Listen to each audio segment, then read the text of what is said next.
Certo dia, Jesus estava rezando num lugar retirado e os discípulos estavam com ele. Então Jesus perguntou-lhes: quem diz o povo que eu sou? Eles responderam: uns dizem que és João Batista, outros que é Elias, mas outros acham que és alguns dos antigos profetas que ressuscitou.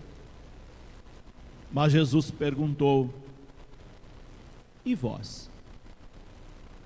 Quem dizeis que eu sou? Pedro respondeu: o Cristo de Deus. Mas Jesus proibiu-lhes severamente que contasse isso a alguém. E acrescentou: o Filho do Homem deve sofrer muito, ser rejeitado pelos anciãos, pelos sumos sacerdotes e doutores da lei, deve ser morto e ressuscitar no terceiro dia. Depois Jesus disse a todos: se alguém me quer seguir, renuncie a si mesmo, tome sua cruz cada dia e siga-me. Pois quem quiser salvar a sua vida, vai perdê-la. E quem perder a sua vida por causa de mim, esse a salvará. Palavra da salvação. Glória a vós, Senhor. Nós celebramos hoje o nosso 12º domingo do tempo comum. Eu sempre recordo que o tempo comum é marcado pela vida pública de Jesus, pela sua missão, e a vida pública de Jesus e a sua missão lança luzes à nossa missão, a nossa vida pública, o nosso comportamento como discípulo missionário dele. Portanto, aquilo que nós vemos nas leituras destas 34 semanas tem a ver diretamente conosco, com o nosso comportamento cristão, com o nosso seguimento de Jesus. No entanto, boa parte das pessoas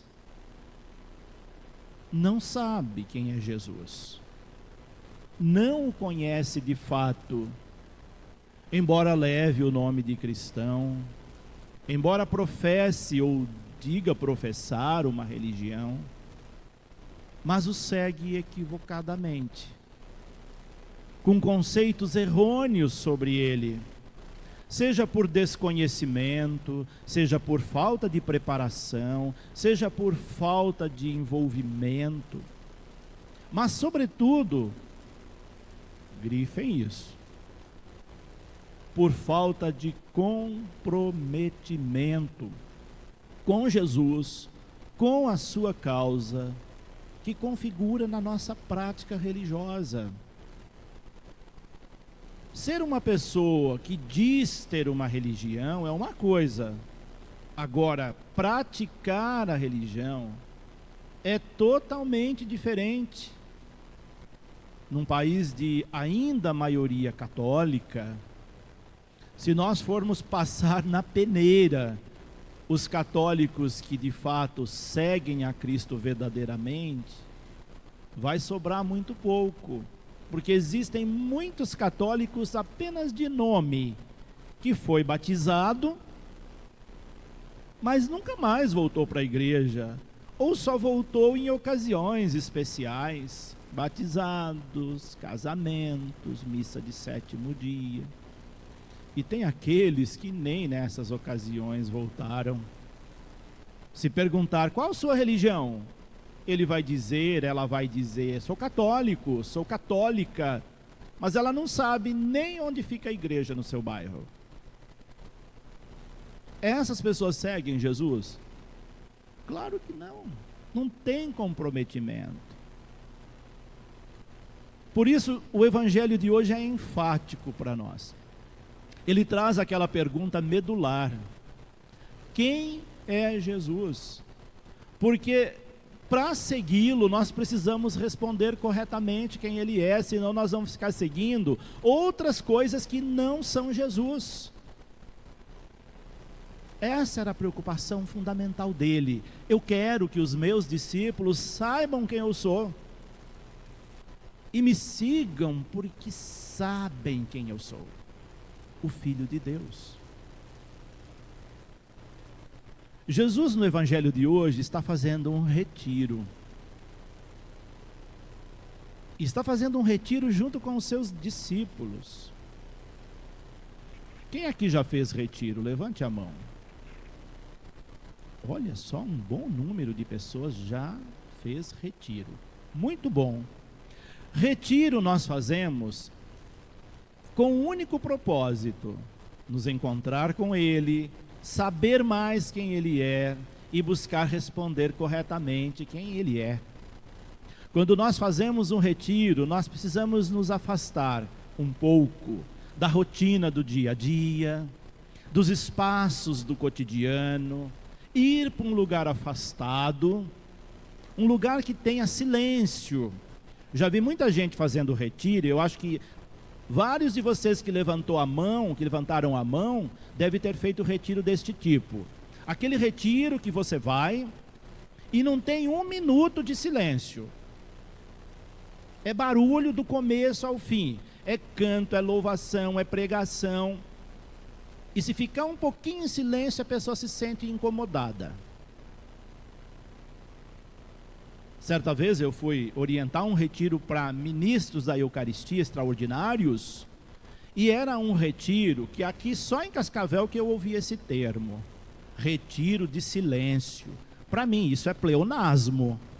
É como dizer descer para baixo, subir para cima, porque obviamente retiro tem que ser de silêncio.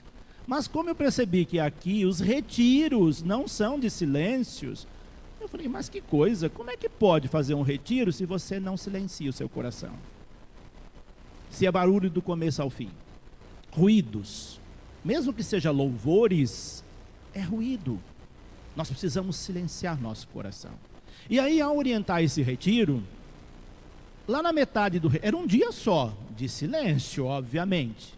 Fiz uma breve exortação de uns 15 minutos e disse: agora vocês vão sair, ninguém mais conversa com ninguém, silêncio total, boca fechada, porque você vai conversar com Deus. 3 horas depois, chega um mestre que estava fazendo o retiro e me diz: padre, eu quero ir embora. Eu não consigo ficar em silêncio, eu não consigo ficar sem falar. Um ministro da Eucaristia. E eu fiquei me perguntando, nós não damos espaço para Deus na nossa vida. Nós não conseguimos fazer silêncio para ouvir Deus. Vocês já repararam que até na missa a gente procura preencher todos os espaços com algum tipo de ruído? Depois da comunhão tem um momento chamado silêncio pós-comunhão. Mas parece que a gente fica incomodado com aquele silêncio. Recebe a comunhão e aí tem um momento de silêncio. Se a equipe de canto parou de tocar, todo mundo fica olhando no relógio, querendo ir embora. Não consegue ficar contemplando Jesus na Eucaristia que comungou nem 30 segundos. Então nós não conseguimos silenciar nosso coração. E é só no silêncio do coração que a gente vai poder responder quem Ele é. Porque aí nós vamos olhar nossas misérias e ver a grandeza de Deus, e nós começamos a vislumbrar quem Ele é. Nesse sentido, Jesus do Evangelho de hoje está rezando num lugar retirado. Lucas faz questão de enfatizar isso no início desse Evangelho. E ele estava com os discípulos, e é neste contexto que ele faz essa pergunta medular: o que as pessoas dizem de mim? O que eu sou para o povo? Será que se a gente perguntasse isso hoje para as pessoas, o que será que a gente iria ouvir que é Jesus? Você pode ter certeza que vai sair cada resposta absurda que não tem nada a ver com Ele. porque estão tão distante de Deus, tão distante de Jesus. Quanto mais distante nós estivermos dele, mais distante vai ser a nossa resposta sobre ele. Nesse sentido, ao perguntar o que o povo dizia dele, quem ele era, quem diz o povo que eu sou, os discípulos vão dizer: olha, estão dizendo por aí que você é João Batista. João Batista tinha morrido, aquela morte trágica, e as pessoas diziam: esse que está aí pregando, fazendo milagres, é João Batista que ressuscitou. Outros já diziam: bom, ele está fazendo tanta coisa bonita, tanta coisa boa, ele deve ser o profeta Elias. O profeta Elias foi um grande profeta do Antigo Testamento, e as pessoas achavam que Elias tinha reencarnado em Jesus, e achavam que era o profeta Elias. E tinham aqueles que achavam: bom, esse que anda fazendo milagres deve ser algum dos antigos profetas que ressuscitou. Mas ninguém disse que ele era o Messias, o Filho de Deus. Ninguém disse que ele era Deus. Ninguém disse que ele era o Cristo de Deus, exceto Pedro, que respondeu pelos outros. O Cristo de Deus significa o ungido de Deus, o Filho de Deus. Eles tinham obrigação de saber, porque estavam todos os dias com Jesus. Nós temos obrigação de saber quem ele é, porque a gente está, se não todos os dias, pelo menos nos finais de semana, na missa, comungando com ele, com a palavra, com a Eucaristia. Então nós temos o dever de saber quem ele é. Mas não basta isso. É preciso comungar com ele e fazer jus à comunhão, se comprometer com ele. Quando Pedro responde que ele é o Cristo de Deus, qual que é a reação de Jesus? Proibiu-lhes severamente que ele dissesse isso a alguém. E às vezes a gente não entende, mas não seria ótimo que agora os discípulos, sabendo quem é Jesus, saíssem contando para todo mundo? Por que Jesus proíbe-os severamente de contar? Sabem por quê? E muita gente confunde evangelização com contar para os outros quem é Jesus. Não é isso. Contar para os outros teorias, qualquer um pode fazer.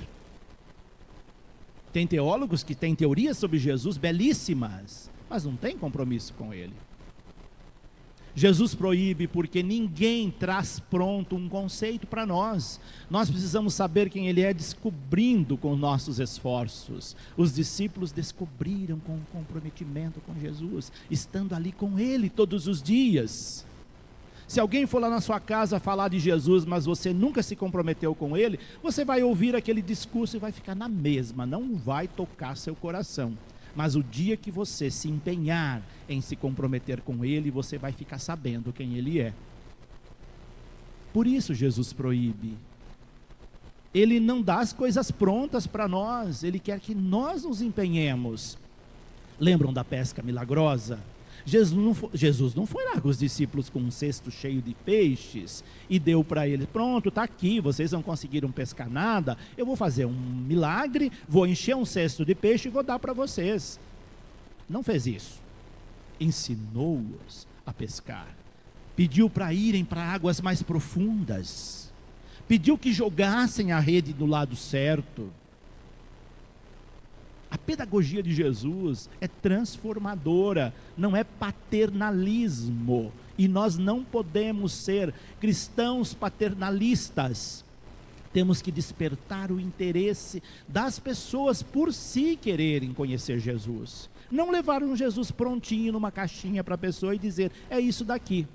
Ela nunca vai se converter e muito menos se comprometer com ele, se assim o fizermos. Mas se nós, pelo nosso compromisso, possibilitar que as pessoas também se comprometam, aí sim elas vão descobrir quem é verdadeiramente Jesus e vão responder corretamente, como Pedro e os demais responderam, quem ele é. Porque logo em seguida, Jesus vai dizer para eles: bom, já que vocês sabem quem eu sou, Então vocês devem estar preparados para o seguimento. Não pensem que vocês vão encontrar um mar de rosas me seguindo. Não pensem que o fato de vocês me seguirem, tudo vai dar certo na sua vida. Isso é o demônio que promete, não Deus. Deus promete, olha, você vai me seguir, a primeira coisa que você tem que fazer é uma renúncia profunda de si mesmo. Não é ficar apegado às coisas que estão à sua volta. Você vai renunciar a si mesmo, tomar a sua cruz de cada dia e me seguir. Por isso ele vai dizer, olha, eu vou sofrer muito. Vocês estão dispostos a sofrer muito comigo? Eu vou ser rejeitado pelas autoridades, anciãos, sumos sacerdotes, doutores da lei, e vou ser morto por eles. Vocês estão dispostos a me seguir mesmo assim? Esse Cristo que quando a gente olha para a cruz, esvaziado da presença de Deus, a gente vê só um fracasso. Mas se nós estivermos impregnados da presença dele, nós não vamos ver na cruz um fracassado, nós vamos ver na cruz um vitorioso, aquele que venceu a morte, que ressuscitou no terceiro dia, como ele próprio disse nesse texto do Evangelho, ao instigar seus discípulos a segui-lo. Nesse sentido, ele vai pedir esses procedimentos. Por isso ele vai dizer não só para os discípulos, mas para todos, diz Lucas, para todos nós. Sabemos quem ele é? Queremos seguir dessa forma? Porque aqueles que não sabem e seguem um Cristo buscando só milagres, buscando só coisas para a sua vida, no primeiro momento que não tiver mais, vai abandoná-lo. Boa parte dos cristãos não buscam Deus, buscam milagres. E o dia que o milagre não acontece, abandona Deus. Mas o cristão autêntico não está seguindo Jesus por causa de milagres, porque sabe que ele é, porque ele é Deus. E sabendo que ele é Deus, mesmo que passemos por todas as cruzes do mundo, ele estará conosco, não vai nos abandonar. Lembram daquela passagem bíblica, agora só para encerrar, que não é do evangelho de hoje, mas complementa? Ele diz assim, a gente vai ouvir isso agora na missa da próxima sexta-feira do Sagrado Coração de Jesus. Vinde a mim, vós todos que estáis cansados e fatigados com o peso dos vossos fardos, e eu vos darei descanso. Sabe o que ele está dizendo para nós com isso? Chegue perto da minha cruz com a sua cruz, e você vai ver que a sua cruz é desse tamanho, perto da minha. A nossa cruz, ou as nossas cruzes, se tornam insignificantes perto da cruz dele. Se nós estamos achando que a nossa cruz é muito grande, é sinal de que nós estamos distanciados da cruz dele. Porque quem está perto da cruz de Cristo nunca vai achar que a sua cruz é grande demais, por maior que ela seja. É por isso que ele pede para nós nos achegarmos à cruz dele. Nós vamos sentir aliviados. Nossa, eu achava que a minha cruz era muito grande. Agora eu vou me sentir mais tranquilo, porque a minha cruz não é tão grande como eu imaginava. Há cruzes piores que a minha. É isso que ele nos convida, chegar mais perto dele. Então, para nós respondermos quem ele é corretamente, nós precisamos chegar mais perto de Cristo. É a proposta da liturgia deste domingo.